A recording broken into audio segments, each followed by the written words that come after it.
pillar of creating alternatives. The core method here is scenario development. In essence, scenarios are for what purpose? Well, people use scenarios for different reasons. One, it could be contingency. Let's be ready for a disaster or something bad. What will it look like? Second, it could be for opportunity. What are some different possibilities? Third, in conflict resolution. You see many people fighting because they assume there's only one future. You see that with kids. If you say, well, okay, you're fighting over that toy, what are some alternative futures? You could share the toy. The parent could throw it away. You could buy new toys. You could take turns.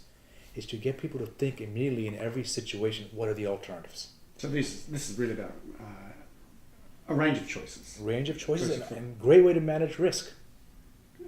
How does it link then to the earlier methods we've been speaking in the earlier pillars, such as the futures triangle or CLA?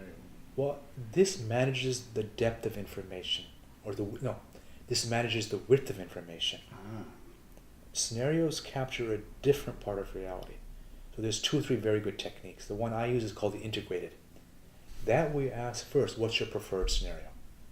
So one group said we want a green, ecological, gender partnership city. Which could have come out of a poll on the futures triangle. It could have, exactly. Then we ask, what's disowned? The disowned future is what people are unable to see, the other worldview. And the other worldview that came out was, well, we're not talking about power or money. Then the integrated is, okay, how do we make sure a green city has the ability to be financially viable? So those 3 emerge by asking question 1, you're preferred, you're disowned, and you're integrated. And the 4th part of that is, what's the outlier? What's the unknown unknown? That comes from emerging issues analysis. So this is more about stepping outside of what we don't know a little bit. Yes. Now the other scenario technique is what's called organizational. What's the best case? What's the worst case? What's business as usual? Again, what's the outlier? All are meant to do the same thing. I'm going on a particular path. Let me open it up. Let me look at options. Let me be future flexible. So one, it's a methodology, but it's also a way of thinking. Always asking, what's the alternative? What's the alternative? So the transformational component here is really then holding these different potential futures in awareness and in our consciousness. Yeah. You may still choose, here's where you wish to go, but one, you looked at the options. But scenarios are more than options. Each scenario is a lived possible world. So we do something called incasting. What's the visible characteristic of that? So this is the structure of the scenario. Structure of the scenario. So we could use CLA. What's the litany? What's the system? What's the dominant worldview? What's the story? And I always ask, what's a day in the life of that person? Because I want it lived. So if I ask the CEO or a worker or someone in the organization, what does your day look like?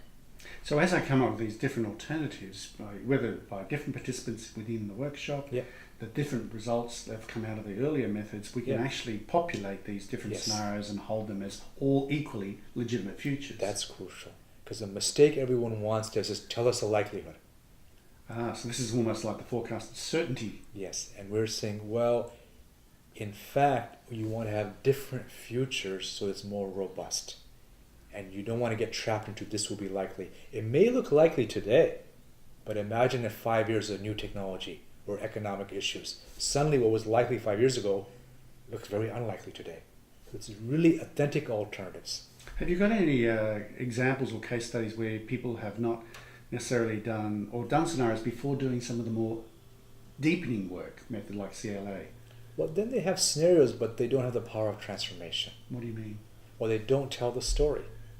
They don't have a metaphor what it looks like. So it's just 4 different alternatives, but no one buys into it. They can't see themselves in that future. Is that a bit of an intellectualizing? Yeah, I think it's a technical construct which may be useful for the scenario writer, but it doesn't capture the imagination of the public, your board of directors, and people who will be influenced by it. Scenarios are meant to be deeper engagement. They're not just meant to be artificial constructs. Or technocratic. No.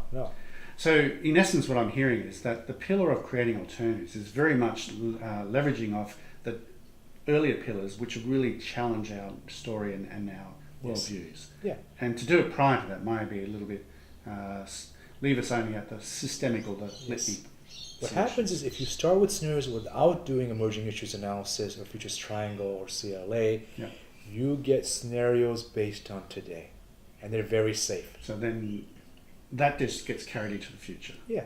So it's based on today's drivers, here's what will emerge. If you use the other methods, you get pushed into breadth and deepened. Okay.